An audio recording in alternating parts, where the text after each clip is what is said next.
Mas eu começo com as informações da metrópole de Campinas. A Mina Abreu já está aqui nos nossos estúdios, então bom dia, Mina. Sei que você acompanhou atentamente a coletiva do prefeito Jonas Donizete, mas uma informação importante em relação à Covid-19 é uma desaceleração dos casos na nossa região metropolitana, né? Bom dia. Bom dia, Gabriel. Bom dia a você quem nos assiste. É isso mesmo. Daqui a pouco eu vou falar sobre as medidas que o prefeito Jonas Donizete acaba de anunciar. E sobre essa desaceleração, o Observatório da PUC Campinas acompanha semana a semana todo esse movimento e fala aí dos impactos dessa desaceleração na nossa região, principalmente de uma preocupação muito importante em relação à economia e ao emprego. Acompanhe. A pandemia, sim, parece desacelerar de forma consistente, sobretudo no município de Campinas, onde temos tido queda, né, do número de novas mortes consistentes há algumas semanas, e o que nos coloca algumas questões, né? Nesse momento começa a discussão sobre um olhar maior sobre os impactos econômicos da crise, e a flexibilização, o avanço da flexibilização e retomada de algumas atividades. Infelizmente, a recuperação econômica ela não é dependente exclusivamente da reabertura do comércio, né, ou da retomada de algumas atividades, sobretudo dos serviços. Nesse sentido, preocupa bastante a capacidade da economia brasileira, assim como da economia regional, de retomar de forma rápida o crescimento econômico, né? Mesmo porque vínhamos de uma situação onde esse crescimento já era basicamente nulo, né? O Brasil cresceu 1% em 2019, de forma que em 2020 a pandemia nos pega num contexto de estagnação, né? Não a pandemia não nos atinge no momento de crescimento. Basicamente, o investimento das empresas vai depender da expectativa da demanda que os empresários estão formando, né, para os próximos meses, para o próximo ano. E essa capacidade de demanda, infelizmente, né, seja por parte dos consumidores, por parte do governo com o aumento dos gastos, ou do setor externo, né, absorvendo um consumo maior dos bens produzidos no Brasil, então um aumento das nossas exportações, todos eles se mostram, de alguma forma, há bastante incerteza sobre esses números, mas é possível fazer algumas previsões baseado nos dados que têm sido liberados pelas instituições oficiais. O consumo das famílias vai depender muito do que vai acontecer com o auxílio emergencial e com a retomada o que vai ocorrer no momento da suspensão dos contratos, né, de redução de carga e salário, e no momento também que acabar, né, a possibilidade ou vencerem os contratos de suspensão dos contratos de trabalho. Hoje temos aproximadamente 17 milhões de pessoas que não procuram emprego por falta de emprego na sua região, por essa percepção, ou mesmo pela pandemia, né? Esses motivos estão ali nas estatísticas um pouco misturados. Então, tudo isso mostra a fragilidade de uma retomada baseada na expectativa de consumo das famílias. Ao mesmo tempo, o governo segue com um diagnóstico de que os impactos da crise serão temporários e segue, né, com a manutenção do teto de gastos. Então, o governo está limitado, se autolimitou quando implementa esse mecanismo de teto de gastos. Então, também é difícil de esperar que o gasto público possa tirar essa economia desse platô.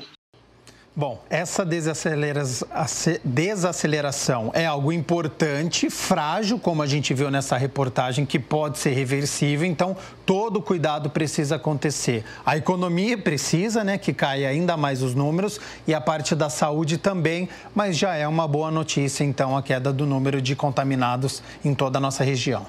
Já é uma boa notícia, mas também nos leva a essa reflexão, como o professor disse aí, em relação a duas coisas. Muita gente, Gabriel, depende do auxílio emergencial que foi prorrogado até o mês de dezembro, não no mesmo valor, mas para poder ter esse poder de consumo. E também existe uma outra coisa, nós temos a medida provisória que permite aí esse contrato, essa suspensão daquele contrato mais engessado para redução de jornada e uma série de coisas. Só que isso também tem prazo. E aí agora a pergunta fica para quando esse prazo for se encerrar, essas pessoas serão demitidas? Não, até lá a produtividade voltará ao normal ou não? Sim. Então nós estamos num momento que dependemos sim dessa desaceleração para então o mercado, as empresas, a indústria como um todo se sentir mais confiante para falar aí de emprego e de retomada da produção. E falando agora sobre tecnologia, a cidade de Campinas foi eleita a 4ª mais inteligente e conectada do país. Campinas foi eleita a 4ª mais inteligente na 6ª edição do ranking Connect Smart Cities. Mais importante, o estudo do país, inclusive o evento está ocorrendo desde o dia 8 e aponta aí que nós estamos no 4º lugar. A primeira cidade foi São Paulo, né, capital, seguida de Florianópolis e Curitiba. Vitória ficou em 5ª posição, seguida de São Caetano do Sul, Santos, Brasília, Porto Alegre e em 10º lugar, Belo Horizonte.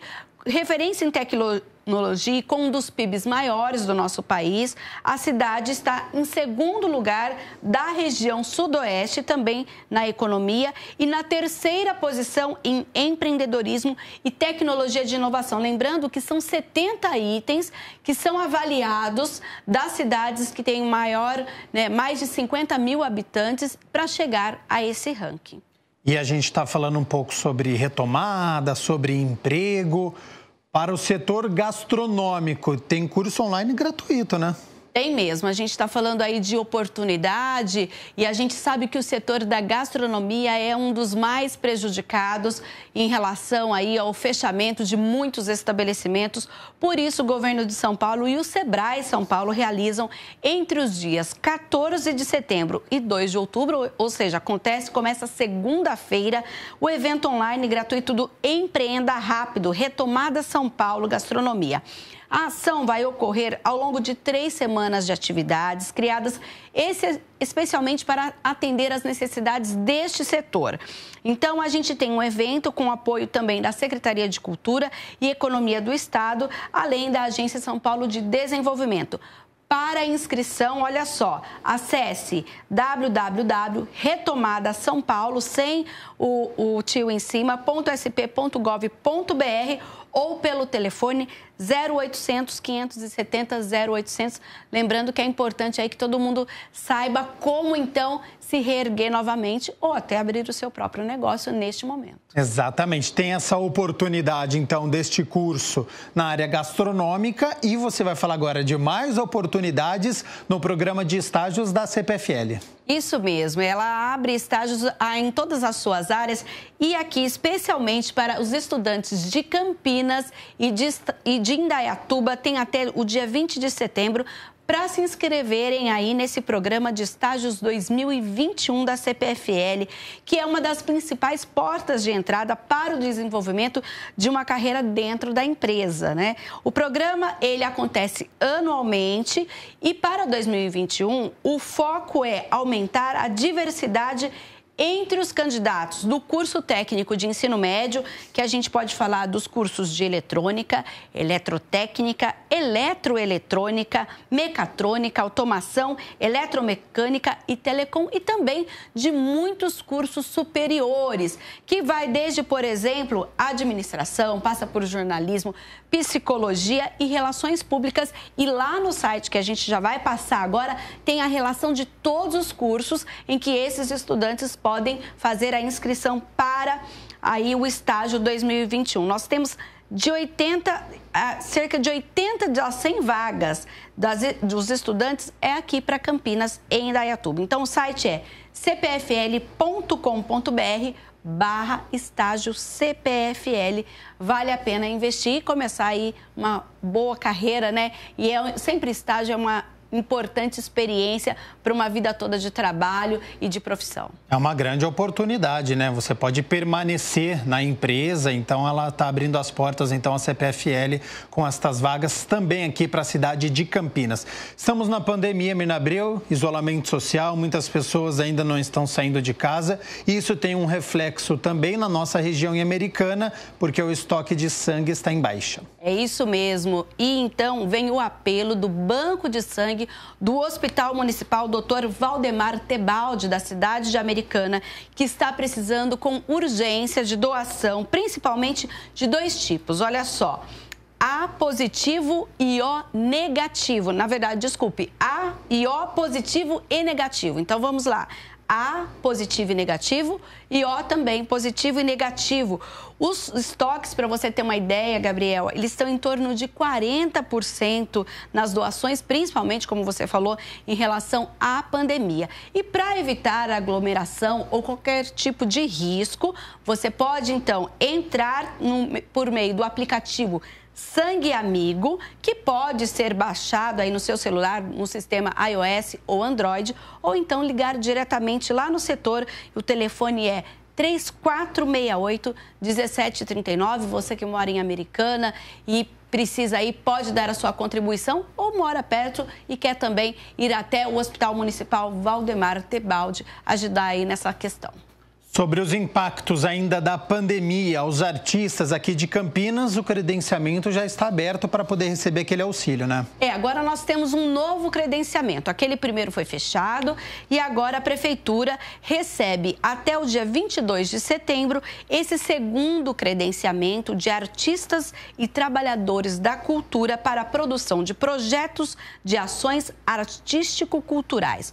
O edital, que foi publicado no último dia 8, ele é exclusivamente destinado aos residentes em Campinas que tenham o setor cultural totalmente paralisado por conta da pandemia e que essa seja a sua única fonte de renda. É preciso provar, inclusive, isso, que vive exclusivamente dessas atividades.